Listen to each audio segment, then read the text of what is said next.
नमस्कार दोस्तों। आज हम बहुत ही गंभीर विषय पर चर्चा करने वाले हैं। यह विषय है हिंदू मुस्लिम एकता की। बहुत सारी मिसालें वर्तमान समय में इसके बारे में दी जा रही है, लेकिन जिस प्रकार बंगाल में वर्तमान समय की स्थिति बनी हुई है, क्या आजादी से पहले भी इस प्रकार की स्थिति बनी हुई थी? इसको जानना हमारे लिए जरूरी है, क्योंकि इतिहास अपने आप को दोहराता है। इसलिए इतिहास से सीख कर सुधारात्मक कार्रवाई करने का कार्य हमें करना चाहिए। अगर हम ऐसा नहीं करते हैं तो इतिहास अपने आप को दोबारा से दोहराता है। डॉक्टर भीमराव अंबेडकर ने अपनी पुस्तक पाकिस्तान और द पार्टीशन ऑफ इंडिया में लिखा कि जहां तक यूनिटी की बात है, जहां पर हम यूनिटी की बात करते हैं, तो वहां पर मुस्लिम पक्ष जो है वो हमेशा ही आक्रामक रहा है। उसी पुस्तक की पेज नंबर 201 पर बंगाल के एक इंसिडेंट को डॉक्टर बी आर अम्बेडकर ने स्पष्ट किया है।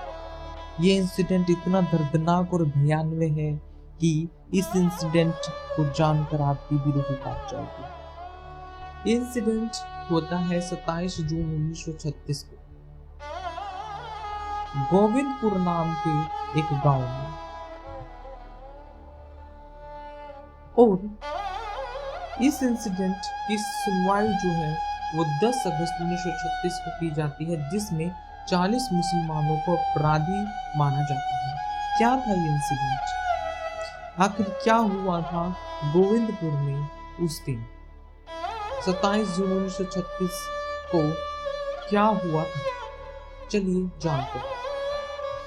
सबसे पहले हम जान लेते हैं कि यह कहानी किसके बारे में है और कैसे घटित हुई।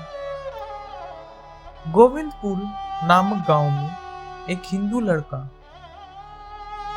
हरिंद्र, जिसके पिताजी राधा वल्लभ थे, वो रहते थे गोविंदपुर में रहते थे, और वहां पर एक मुस्लिम महिला थी जो दूध बेचने का काम करती थी। और वहां के जो मुस्लिम लोग थे, गोविंदपुर के जो मुस्लिम लोग थे, उनको ये शक हुआ कि जो हरिंद्र जो है उसका उस मुस्लिम महिला के साथ अवैध संबंध है। इस बात की पुष्टि करने के लिए उन्होंने गांव के सभी मुसलमानों को इकट्ठा कर लिया और एक बड़ी पंचायत की गई, जिसमें हरिंद्र को भी बुलाया गया। लेकिन जैसे ही हरिंद्र वहां पर उस गांव की पंचायत को अटेंड करने के लिए पहुंचता है, तो उस पर लाठी डंडों से अटैक कर दिया जाता है, और उसके चिल्लाने की आवाजें दूर दूर तक पूरे गांव में सुनी जा सकती थी।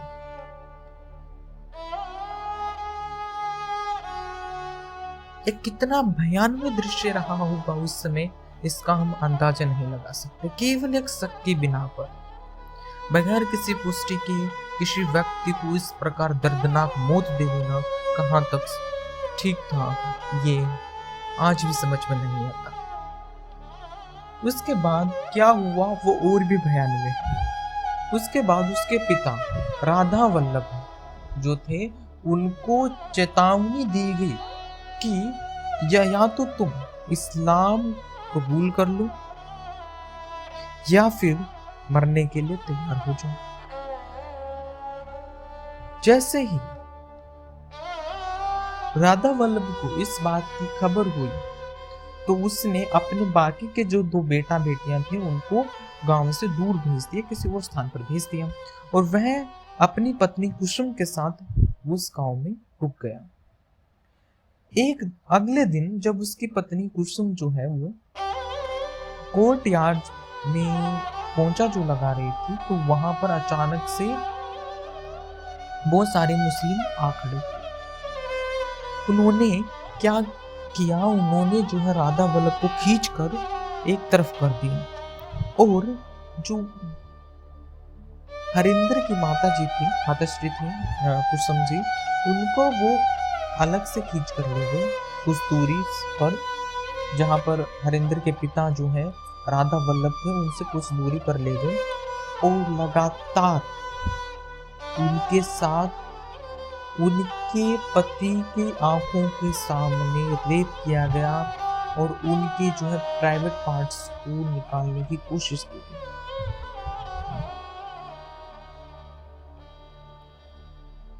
और जब ये सब हो चुका था तो ये बहुत ही भयानक स्थिति थी। इसका हम आज भी अंदाजा नहीं लगा सकते हैं कि वहां पर क्या हुआ होगा, क्या नहीं हुआ होगा, बट ये स्थिति बहुत ही भयानक है।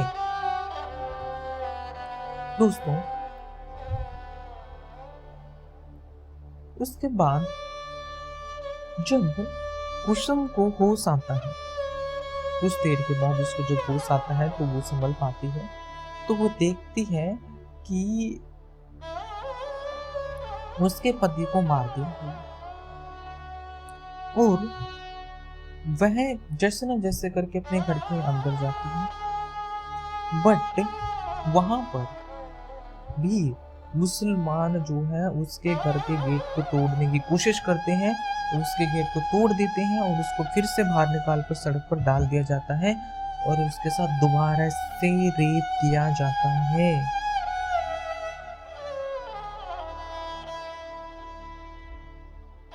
फिर आखिरकार वो कुसुम जो है वो बचने में कामयाब हो जाती है, क्योंकि वहीं पर एक हिंदू महिला थी जिनका नाम रजनी था, जो उनके पड़ोस में रहती थी। वो कुसुम को छुपा लेती है और इस प्रकार से कुसुम जो है कुछ दिनों तक बची रहती है, लेकिन बाद में जो है आत्महत्या कर लेती है और उनकी डेथ हो जाती है।